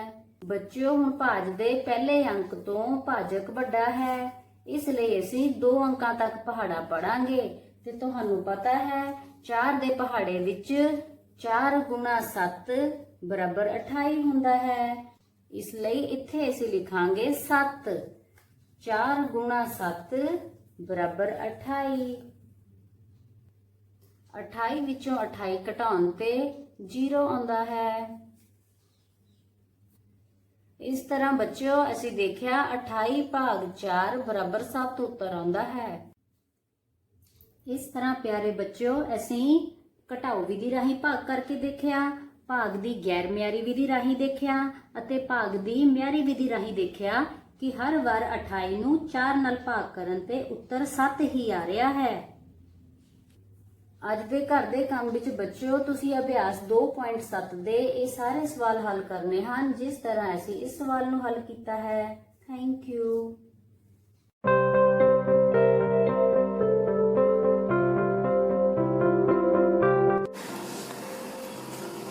Hello dear students, today we will do exercise part number 1. Let's answer part A. Answer the following questions of lesson number 3, safety rules. Students, are you ready? Let's start. Dear students, let's read the first question. What did Daddy promise Raman? Students, tell me. It's very easy. We have already read in the lesson that Daddy promised Raman to take him to the shopping mall on Saturday. So, the answer is Daddy promised Raman to take him to the shopping mall on Saturday. Okay? Now students, let's read the next question. Why do we wear seat belt? Students, why do we wear seat belt? We have already read in the lesson that we wear seat belt for our safety. This is what Raman's father told Raman in the lesson. Right? So, the answer is we wear seat belt for our safety. Okay? Now students, let's read the next question. What did the teacher tell Raman about zebra crossing? Yes students, we have already read in the lesson that Raman's teacher told them that zebra crossing is for the safety of the pedestrians, for the safety of the persons walking on the road. Right? Do you remember? Okay, so the answer is the teacher told Raman that zebra crossing is for the safety of the pedestrians. Okay, students? Now, let's read the next question. Where should we stop our vehicles? It's very easy. Tell me, where should we stop our vehicles? Students, we have already read in the lesson that vehicles have to stop before the zebra crossing. This is what Raman told his father, that vehicles have to stop before the zebra crossing. Right? So the answer is we should stop our vehicles before the zebra crossing. Right? Now students, let's read the next and the last question. What does the green light indicate? What does the green light indicate? We have already read the poem. Raman was singing a poem in the lesson. Green light, what do you say? I say, go right away. So students, the answer is the green light indicates us to go. The green light indicates us to go. So students, we have already discussed all the 5 question answers, and now it's time for your homework. And your homework is to write these question answers in your notebook. Okay? So give your best and have a nice day ahead. ਚੌਥੀ ਜਮਾਤ ਦੇ ਪਿਆਰੇ ਵਿਦਿਆਰਥੀਓ, ਅੱਜ ਅਸੀਂ ਪਾਠ 9 ਰੁੱਖ ਦੇਣ ਸੁਖ ਵਿੱਚੋਂ ਆਦੀਵਾਸੀ ਲੋਕਾਂ ਦੇ ਰਹਿਣ ਸਹਿਣ ਬਾਰੇ ਜਾਣਾਂਗੇ ਅਤੇ ਨਾਲ ਹੀ ਕੁਝ ਜੰਗਲੀ ਰੁੱਖਾਂ ਬਾਰੇ ਵੀ ਜਾਣਕਾਰੀ ਪ੍ਰਾਪਤ ਕਰਾਂਗੇ। ਕੁਝ ਲੋਕ ਜੰਗਲਾਂ ਵਿੱਚ ਰਹਿੰਦੇ ਹਨ। ਇਹਨਾਂ ਨੂੰ ਆਦੀਵਾਸੀ ਕਿਹਾ ਜਾਂਦਾ ਹੈ। ਇਹ ਜੰਗਲੀ ਰੁੱਖਾਂ ਤੋਂ ਮਿਲਣ ਵਾਲੇ ਫਲ ਖਾਂਦੇ ਹਨ।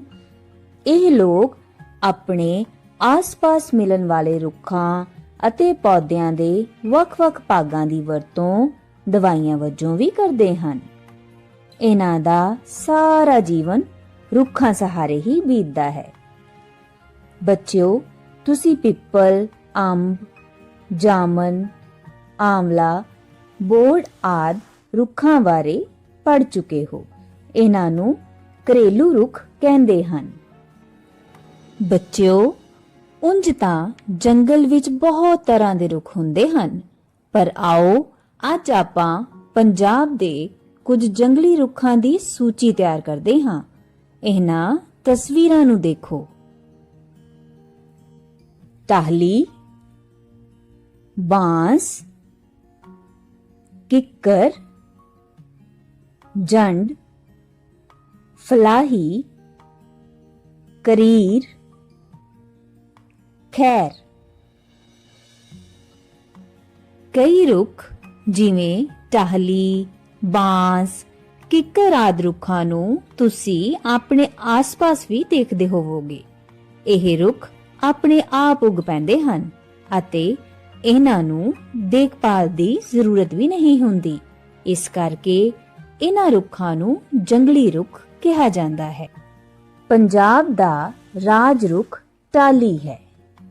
ਕੀ ਤੁਸੀਂ ਜਾਣਦੇ ਹੋ?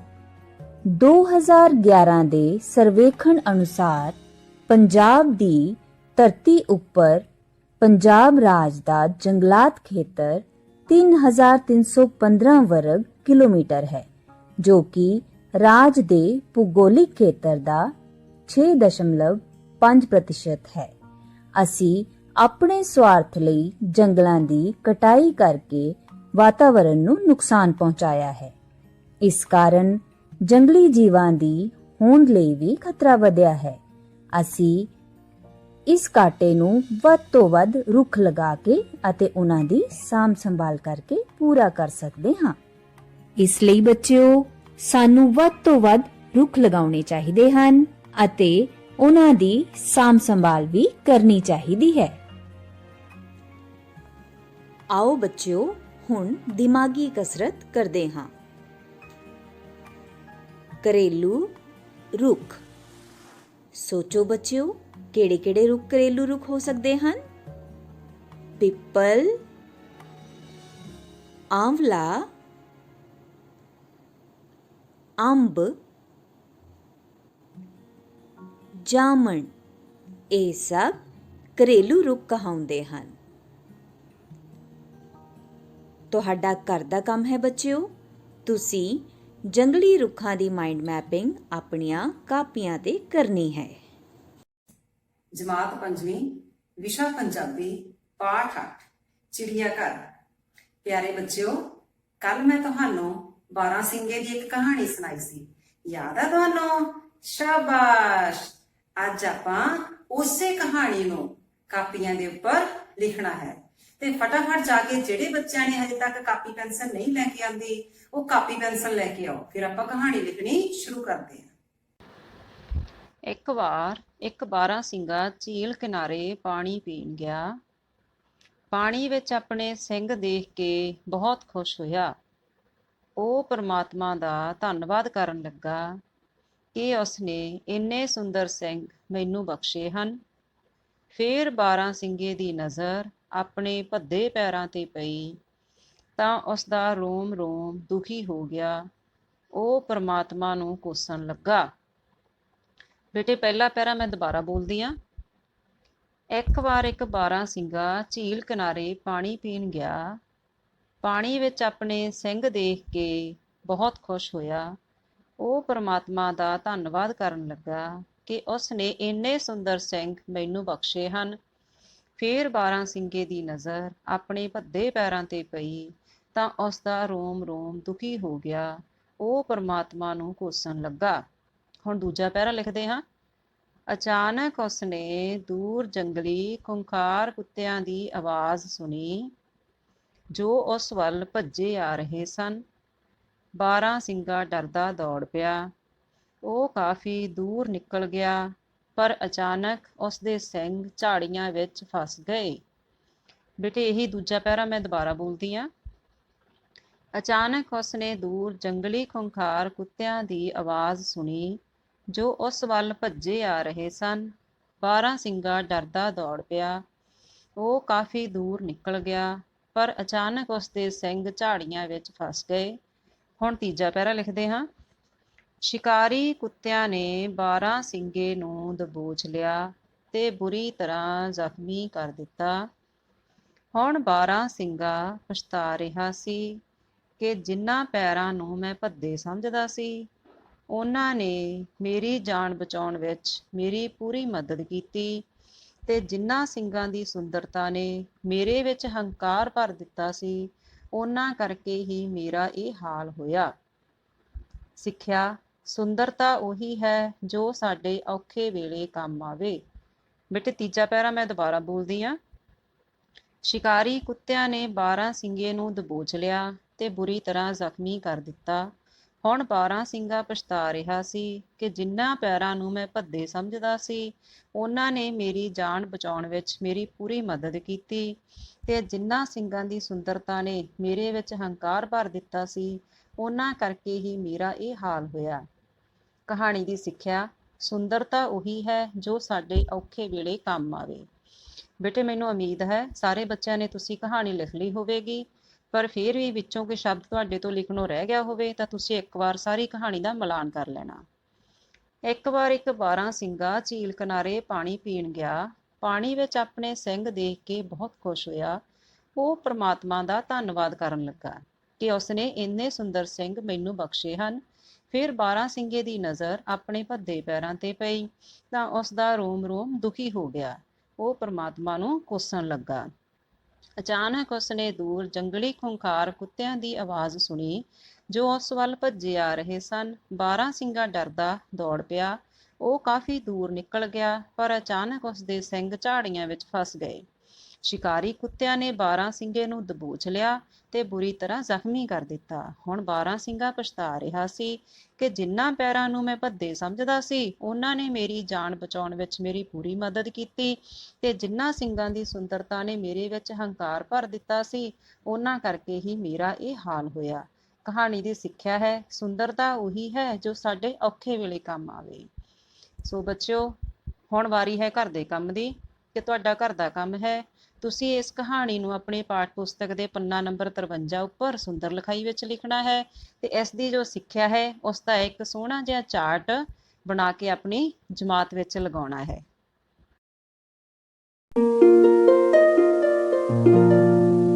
ਬੱਚਿਓ ਸਤਿ ਸ਼੍ਰੀ ਅਕਾਲ, ਠੀਕ ਠਾਕ ਹੋ ਬੇਟਾ? ਅੱਜ ਬੇਟਾ ਆਪਾਂ ਆਪਣੀ ਗਣਿਤ ਦੀ ਕਿਤਾਬ ਦੇ ਅਭਿਆਸ 2.8 ਤੇ ਪੰਨਾ ਨੰਬਰ 48 ਦੇ ਸਵਾਲ ਨੰਬਰ 6 ਹੱਲ ਕਰਾਂਗੇ। ਸਵਾਲ ਹੈ 40,000 ਦੀ ਰਕਮ ਵਿੱਚ 2-2000 ਰੁਪਏ ਦੇ ਕਿੰਨੇ ਨੋਟ ਹੋਣਗੇ? ਆਓ ਬੇਟਾ ਹੱਲ ਕਰੀਏ। ਹੁਣ ਬੇਟਾ ਕੁੱਲ ਰਕਮ ਬਰਾਬਰ ਹੈ 40,000 ਰੁਪਏ, ਤੇ ਇਸ ਵਿੱਚ ਆਪਾਂ ਕੀ ਵੇਖਣਾ ਹੈ ਕਿ 2-2000 ਦੇ ਕਿੰਨੇ ਨੋਟ ਹੋਣਗੇ ਤੇ 40,000 ਰੁਪਏ ਬਣਦੇ ਨੇ। ਚਲੋ ਬੇਟਾ 2-2000 ਦੇ ਨੋਟ ਆਪਾਂ ਗਿਣਨੇ ਸ਼ੁਰੂ ਕਰੀਏ। 2000, 4000, 6000, 8000, 10000, 12000, 14000, 16000, 18000, 20000, 22000, 24000, 26000, 28000, 30000, 32000, 34000, 36000, 38000, 40000। ਹੁਣ ਬੇਟਾ ਇਹ ਕੁੱਲ ਕਿੰਨੇ ਹੋ ਗਏ? 40,000 ਰੁਪਏ 2-2000 ਦੇ ਨੋਟ ਜਿਹੜੇ ਆ ਉਹ ਜਦੋਂ ਆਪਾਂ ਗਿਣੇ। ਹੁਣ ਇਹਨਾਂ ਨੂੰ ਗਿਣਦੇ ਆ ਕਿ ਕੁੱਲ ਨੋਟ ਕਿੰਨੇ ਨੇ 2-2000 ਦੇ ਜਿਨ੍ਹਾਂ ਨਾਲ 40,000 ਰੁਪਏ ਬਣੇ। 1 2 3 4 5 6 7 8 9 10 11 12 13 14 15 16 17 18 19 20 कुल किन्ने नोट ने बेटा 20 नोट। फिर किन्ने 2000 ਦੇ किन्ने नोट ने 20 नोट ने जिन्हां नाल किन्ने बन गए 40,000 रुपए। हुण बेटा 20 ਵਾਰ ਜਦੋਂ 2000 ਆਇਆ ਤਾਂ ਕਿੰਨੇ ਬਣ ਗਏ 40,000 ਬਣ ਗਏ। ਤੇ ਇਹਨੂੰ ਬੇਟਾ ਆਪਾਂ ਦੂਸਰੇ ਤਰੀਕੇ ਨਾਲ ਭਾਗ ਵਿਧੀ ਰਾਹੀਂ ਨਾਲ ਵੀ ਹੱਲ ਕਰ ਸਕਦੇ ਹਾਂ। ਜਦੋਂ 40,000 ਨੂੰ 2000 ਨਾਲ ਭਾਗ ਕਰਾਂਗੇ ਤਾਂ ਉੱਤਰ ਕਿੰਨਾ ਆਵੇਗਾ 20 ਨੋਟ। ਹੁਣ 7ਵਾਂ ਸਵਾਲ, ਮੈਨੂੰ 25,000 ਰੁਪਏ ਦੇ ਖੁੱਲੇ ਨੋਟ ਚਾਹੀਦੇ ਹਨ, ਮੈਨੂੰ ਹੇਠ ਲਿਖੇ ਕਿੰਨੇ ਕਿੰਨੇ ਨੋਟ ਮਿਲ ਸਕਦੇ ਹਨ। A ਭਾਗ 1000 ਰੁਪਏ ਦੇ ਨੋਟ, B ਭਾਗ 500 ਦੇ ਰੁਪਏ ਦੇ ਨੋਟ, C ਭਾਗ 100 ਰੁਪਏ ਦੇ ਨੋਟ। ਕੁੱਲ ਰੁਪਏ ਕਿੰਨੇ ਨੇ 25,000 ਤਾਂ 1,000 ਰੁਪਏ ਦੇ ਕਿੰਨੇ ਨੋਟ ਗਿਣਾਂਗੇ ਆਪਾਂ ਕਿ ਮੇਰੇ ਕੋਲ 25,000 ਰੁਪਏ ਹੋ ਜਾਣ। ਸਭ ਤੋਂ ਪਹਿਲਾਂ ਆਪਾਂ ਗਿਣੀਏ 25,000 ਰੁਪਏ।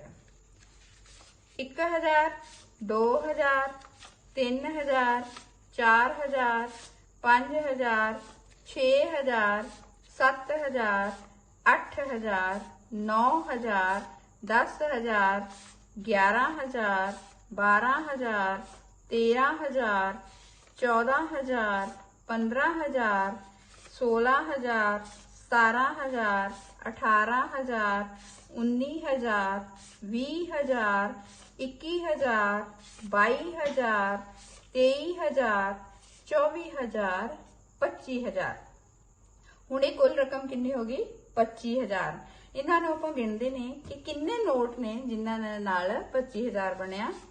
1 2 3 4 5 6 7 8 9 10 11 12 13 14 15 16 17 18 19 20 21 22 23 24 25। ਬੇਟਾ 25,000 ਦੇ 1000 ਰੁਪਏ ਦੇ ਖੁੱਲੇ ਨੋਟ ਲੈਣ ਲਈ ਆਪਾਂ ਨੂੰ ਫਿਰ ਕਿੰਨੇ ਰੁਪਏ ਚਾਹੀਦੇ ਨੇ? ਕੁੱਲ ਕਿੰਨੇ ਨੋਟ 25 ਨੋਟ 1000 ਰੁਪਏ ਦੇ ਆਪਾਂ ਨੂੰ ਚਾਹੀਦੇ ਨੇ। ਹੁਣ ਬੇਟਾ ਇਹੀ ਚੀਜ਼ ਜਿਹੜੀ ਆਪਾਂ ਦੂਸਰੇ ਤਰੀਕੇ ਨਾਲ ਭਾਗ ਵਿਧੀ ਰਾਹੀਂ ਹੱਲ ਕਰ ਸਕਦੇ ਹਾਂ। ਜਿਵੇਂ 25,000 ਨੂੰ 1,000 ਨਾਲ ਭਾਗ ਦੇਾਂਗੇ ਤਾਂ 1000 ਰੁਪਏ ਦੇ ਕਿੰਨੇ ਨੋਟ ਆ ਜਾਣਗੇ 25 ਨੋਟ ਆ ਜਾਣਗੇ। ਹੁਣੇ ਬੇਟਾ ਆਪਾਂ ਇਹ ਹੱਲ ਸਵਾਲ ਕਰਕੇ ਹਟੇ ਹਾਂ ਕਿ 25,000 ਦੇ ਖੁੱਲੇ ਲੈਣ ਲਈ ਆਪਾਂ ਨੂੰ 1000 ਦੇ ਕਿੰਨੇ ਨੋਟ ਚਾਹੀਦੇ ਹਨ ਤੇ ਨਾਲ ਹੀ ਆਪਾਂ ਭਾਗ ਵਿਧੀ ਵੀ ਹੱਲ ਕੀਤੀ ਹੈ। ਹੁਣ ਤੁਸੀਂ ਅਗਲਾ ਸਵਾਲ B ਭਾਗ ਜਿਹੜਾ ਉਹ ਹੱਲ ਕਰਨਾ ਕਿ 25,000 ਦੇ ਖੁੱਲੇ ਲਈ 500 ਦੇ ਕਿੰਨੇ ਨੋਟ ਆਪਾਂ ਨੂੰ ਚਾਹੀਦੇ ਨੇ। ਇਹ ਨੋਟ ਇਸੇ ਤਰ੍ਹਾਂ ਹੀ ਤੁਸੀਂ ਬਣਾ ਕੇ ਇਹਨਾਂ ਨੂੰ ਇਸੇ ਤਰ੍ਹਾਂ ਹੀ ਗਿਣ ਕੇ ਤੇ ਫਿਰ ਦੇਖਣਾ ਹੈ ਕਿ ਕਿੰਨੇ ਨੋਟ ਜਿਹੜੇ ਆ ਉਹ 500 ਦੇ ਲੱਗਣਗੇ ਤਾਂ ਕਿ 25,000 ਰੁਪਏ ਬਣ ਸਕਣ। ਫਿਰ ਹੁਣ ਬੇਟਾ ਇਸੇ ਤਰ੍ਹਾਂ ਹੀ 100 ਰੁਪਏ ਦੇ ਨੋਟ ਜਿਹੜੇ ਆ ਉਹ ਬਣਾ ਲੈਣੇ ਆ ਤੇ ਦੇਖਣਾ ਹੈ ਕਿ 25,000 ਰੁਪਏ ਦੇ ਲਈ ਕਿੰਨੇ 100 ਰੁਪਏ ਦੇ ਨੋਟ ਜਿਹੜੇ ਆ ਉਹ ਲੱਗਣਗੇ। ਇਸੇ ਤਰੀਕੇ ਨਾਲ ਹੀ ਤੁਸੀਂ ਬਣਾ ਕੇ ਤੇ ਫਿਰ ਇਹਨਾਂ ਨੂੰ ਉਸੇ ਤਰੀਕੇ ਨਾਲ ਹੀ ਗਿਣਨਾ ਆ ਤੇ 25,000 ਤੱਕ ਦੇਖਣਾ ਹੈ ਕਿ 100 ਦੇ ਕਿੰਨੇ ਨੋਟ ਜਿਹੜੇ ਆ ਉਹ ਆਉਣਗੇ। ਤੇ ਇਹਨਾਂ ਦੋਨਾਂ ਹੀ ਸਵਾਲਾਂ ਨੂੰ ਨਾਲ ਹੀ ਤੁਸੀਂ ਭਾਗ ਵਿਧੀ ਨਾਲ ਵੀ ਜਿਸ ਤਰ੍ਹਾਂ 1000 ਦਾ ਹੱਲ ਕੀਤਾ ਸੀ ਉਸ ਨੂੰ ਹੱਲ ਕਰਨਾ ਹੈ। ਉਮੀਦ ਹੈ ਬੇਟਾ ਹੁਣ ਤੁਹਾਨੂੰ ਇਹ ਸਵਾਲ ਜਿਹੜੇ ਉਹ ਸਮਝ ਆ ਗਏ ਹੋਣਗੇ। ਹੁਣ ਤੁਸੀਂ ਸਵਾਲ ਨੰਬਰ 6 ਅਤੇ 7 ਘਰ ਦੇ ਕੰਮ ਵਿੱਚ ਆਪਣੀਆਂ ਕਾਪੀਆਂ ਤੇ ਹੱਲ ਕਰਨੇ ਨੇ ਤੇ ਨਾਲ ਹੀ ਭਾਗ ਵਿਧੀ ਵੀ ਇਹਨਾਂ ਦੀ ਕਰਨੀ ਹੈ। ਅੱਜ ਦੇ ਲਈ ਇੰਨਾ ਹੀ, ਧੰਨਵਾਦ। Hello dear students, today we are going to do 7th part of exercise on page 31, that is value I learnt. Let's see what's in it. As we see in the picture, some kids are defecating in the open. Now our exercise part. During a morning walk, you find some people defecating in the open. What will you do? Dear students, we have to tick all the correct options and cross the wrong options. Our first option is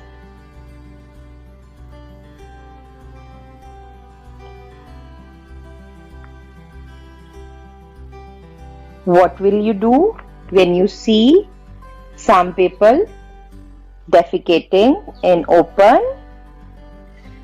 In this picture, some kids are defecating in the open. Now, what will you do? Let's see our first option. Our first option is cover your nose and move away. Yes, is it correct? Dear children, tell if this option is correct or incorrect. Yes, this is an incorrect option. So we will put cross on it. Let's see the next option now.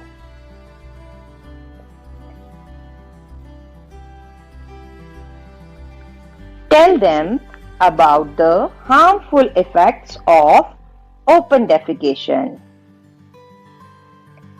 Yes, we have to tell them about the danger that they are going to face, as we have read in this chapter that 2 children died of diarrhea and infection. So this option is correct. So we are going to put tick on the option. Now let's see the other option. Our third option is inform the Sarpanch of the village. Yes, this option is also correct. We have to inform the Sarpanch if the people don't understand and stop defecating in the open. So we will put tick on this option too. Next is throw stones at those people. No, this is a wrong option. So we will put cross on this option. And the last is encourage them to use toilets.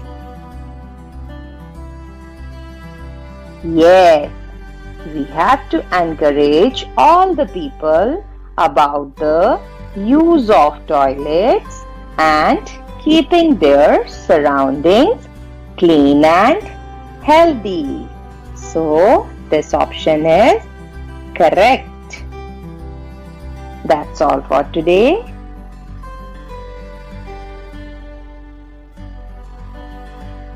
Now it's time for homework. Complete this exercise in your notebook and book too. Keep on learning. Thank you.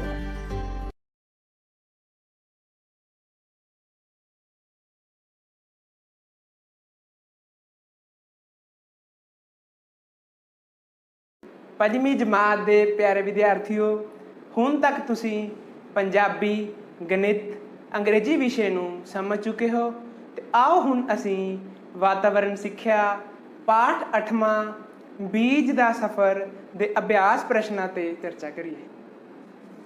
ਪ੍ਰਸ਼ਨ ਪਹਿਲਾ, ਗੰਨਾ ਕਿਵੇਂ ਬੀਜਿਆ ਜਾਂਦਾ ਹੈ? ਪਿਆਰੇ ਵਿਦਿਆਰਥੀਓ, ਗੰਨਾ ਚੁਪਣਾ ਤੁਹਾਨੂੰ ਸਭ ਨੂੰ ਬਹੁਤ ਚੰਗਾ ਲੱਗਦਾ ਹੋਵੇਗਾ ਤੇ ਤੁਸੀਂ ਗੰਨੇ ਦਾ ਜੂਸ ਵੀ ਪੀਂਦੇ ਹੋਵੋਗੇ, ਪਰ ਕੀ ਤੁਸੀਂ ਜਾਣਦੇ ਹੋ ਕਿ ਗੰਨਾ ਕਿਵੇਂ ਬੀਜਿਆ ਜਾਂਦਾ ਹੈ? ਬੱਚਿਓ, ਗੰਨੇ ਦੇ ਛੋਟੇ ਛੋਟੇ ਟੁਕੜੇ ਕਰਕੇ ਜ਼ਮੀਨ ਵਿੱਚ ਦੱਬ ਕੇ ਇਸ ਦੀ ਬਿਜਾਈ ਕੀਤੀ ਜਾਂਦੀ ਹੈ। ਪ੍ਰਸ਼ਨ ਦੂਜਾ, ਕਲਮ ਤੋਂ ਪੌਦੇ ਕਿਵੇਂ ਤਿਆਰ ਕੀਤੇ ਜਾਂਦੇ ਹਨ? ਪਿਆਰੇ ਵਿਦਿਆਰਥੀਓ, ਪੌਦੇ ਤੋਂ ਲਗਭਗ ਦਾਤਣ ਜਿੰਨੀ ਮੋਟੀ ਟਾਹਣੀ ਕੱਟ ਲਈ ਜਾਂਦੀ ਹੈ। ਇਸ ਨੂੰ ਜ਼ਮੀਨ ਵਿੱਚ ਲਗਾ ਦਿੱਤਾ ਜਾਂਦਾ ਹੈ ਤੇ ਕੁਝ ਦਿਨ ਬਾਅਦ ਪੱਤੇ ਨਿਕਲ ਆਉਂਦੇ ਹਨ। ਪ੍ਰਸ਼ਨ ਤੀਜਾ, ਛੱਤ ਉੱਪਰ ਪੌਦੇ ਕਿਵੇਂ ਉੱਗ ਆਉਂਦੇ ਹਨ? ਪਿਆਰੇ ਵਿਦਿਆਰਥੀਓ, ਤੁਸੀਂ ਇਹ ਦੇਖਿਆ ਹੀ ਹੋਵੇਗਾ ਕਿ ਕਈ ਵਾਰ ਆਪਣੀ ਛੱਤ ਹੈ ਜਿਹੜੀ ਉਸ ਉੱਪਰ ਗਾਜਰ ਬੂਟੀਆਂ ਜਾਂ ਹੋਰ ਵੱਖ-ਵੱਖ ਤਰ੍ਹਾਂ ਦੇ ਪੌਦੇ ਹੈ ਉਹ ਉੱਗ ਆਉਂਦੇ ਹਨ। ਪਰ ਕੀ ਤੁਸੀਂ ਜਾਣਦੇ ਹੋ ਕਿ ਇਹ ਕਿਵੇਂ ਉੱਗ ਆਉਂਦੇ ਹਨ? ਬੱਚਿਓ, ਜਦੋਂ ਬੀਜ ਕਿਸੇ ਨਾ ਕਿਸੇ ਤਰੀਕੇ ਛੱਤ ਉੱਪਰ ਪਹੁੰਚ ਜਾਂਦੇ ਹਨ ਤਾਂ ਨਵੇਂ ਪੌਦੇ ਉੱਗ ਆਉਂਦੇ ਹਨ। ਜਿਵੇਂ ਬੱਚਿਓ ਤੁਸੀਂ ਦੇਖਦੇ ਹੀ ਹੋ ਕਿ ਜਿਹੜੇ ਪੰਛੀ ਹੈ ਉਹ ਬਹੁਤ ਸਾਰੇ ਰੁੱਖਾਂ ਉੱਤੋਂ ਫਲ ਤੋੜ ਕੇ ਖਾਣ ਲਈ ਲੈ ਜਾਂਦੇ ਹਨ। ਫਲ ਖਾਣ ਤੋਂ ਬਾਅਦ ਬੀਜ ਛੱਤਾਂ ਉੱਪਰ ਰਹਿ ਜਾਂਦੇ ਹਨ ਤੇ ਕਈ ਬੀਜ ਉੱਡ ਕੇ ਇੱਕ ਥਾਂ ਤੋਂ ਦੂਜੀ ਥਾਂ ਪਹੁੰਚ ਜਾਂਦੇ ਹਨ, ਜਿਨ੍ਹਾਂ ਕਰਕੇ ਛੱਤ ਉੱਪਰ ਪੌਦੇ ਉੱਗ ਆਉਂਦੇ ਹਨ। ਇਸ ਤੋਂ ਇਲਾਵਾ ਅੱਕ ਅਤੇ ਗਾਜਰ ਬੂਟੀ ਦੇ ਜਿਹੜੇ ਬੀਜ ਹੁੰਦੇ ਹਨ ਉਹ ਆਕਾਰ ਵਿੱਚ ਬਹੁਤ ਛੋਟੇ ਹੁੰਦੇ ਹਨ ਤੇ ਜਿਹੜਾ ਉਹਨਾਂ ਦਾ ਭਾਰ ਹੈ ਉਹ ਵੀ ਬਹੁਤ ਘੱਟ ਹੁੰਦਾ ਹੈ, ਜਿਸ ਕਰਕੇ ਉਹ ਹਵਾ ਰਾਹੀਂ ਦੂਸਰੇ ਸਥਾਨਾਂ ਤੱਕ ਪਹੁੰਚ ਜਾਂਦੇ ਹਨ। ਪ੍ਰਸ਼ਨ ਚੌਥਾ, ਬੀਜ ਨੂੰ ਉਗਣ ਵਾਸਤੇ ਕੀ ਕੁਝ ਲੋੜੀਂਦਾ ਹੈ? ਪਿਆਰੇ ਵਿਦਿਆਰਥੀਓ, ਬੀਜ ਨੂੰ ਉਗਣ ਲਈ ਹਵਾ, ਪਾਣੀ, ਮਿੱਟੀ ਅਤੇ ਧੁੱਪ ਦੀ ਲੋੜ ਹੁੰਦੀ ਹੈ। ਪ੍ਰਸ਼ਨ ਪੰਜਵਾਂ, ਪੁੱਠ ਕੰਡਾ ਅਤੇ ਗੁੱਤ ਪਟਨਾ ਦੇ ਬੀਜ ਇੱਕ ਥਾਂ ਤੋਂ ਦੂਜੀ ਥਾਂ ਕਿਵੇਂ ਜਾਂਦੇ ਹਨ? ਪਿਆਰੇ ਵਿਦਿਆਰਥੀਓ, ਪੁੱਠ ਕੰਡਾ ਅਤੇ ਗੁੱਤ ਪਟਨਾ ਅਕਸਰ ਜਾਨਵਰਾਂ ਦੇ ਸਰੀਰ ਨਾਲ ਚਿੰਬੜ ਕੇ ਦੂਜੀ ਥਾਵਾਂ ਤੱਕ ਪਹੁੰਚ ਜਾਂਦੇ ਹਨ। ਸੋ ਪਿਆਰੇ ਵਿਦਿਆਰਥੀਓ, ਮੈਨੂੰ ਪੂਰੀ ਉਮੀਦ ਹੈ ਕਿ ਅੱਜ ਅਸੀਂ ਜਿਨ੍ਹਾਂ ਪ੍ਰਸ਼ਨਾਂ ਤੇ ਚਰਚਾ ਕੀਤੀ ਹੈ ਉਹ ਤੁਹਾਨੂੰ ਸਮਝ ਆ ਗਏ ਹੋਣਗੇ ਤੇ ਬੱਚਿਓ, ਤੁਹਾਡਾ ਘਰ ਦਾ ਕੰਮ ਇਹ ਹੈ ਕਿ ਤੁਸੀਂ ਇਹਨਾਂ ਪ੍ਰਸ਼ਨ ਉੱਤਰਾਂ ਨੂੰ ਯਾਦ ਕਰਨਾ ਹੈ ਤੇ ਸਕਰੀਨ ਦੇ ਉੱਤੇ ਦਿੱਤੇ ਗਏ ਪ੍ਰਸ਼ਨਾਂ ਦੇ ਉੱਤਰ ਆਪਣੀ ਕਾਪੀ ਤੇ ਲਿਖਣੇ ਹਨ।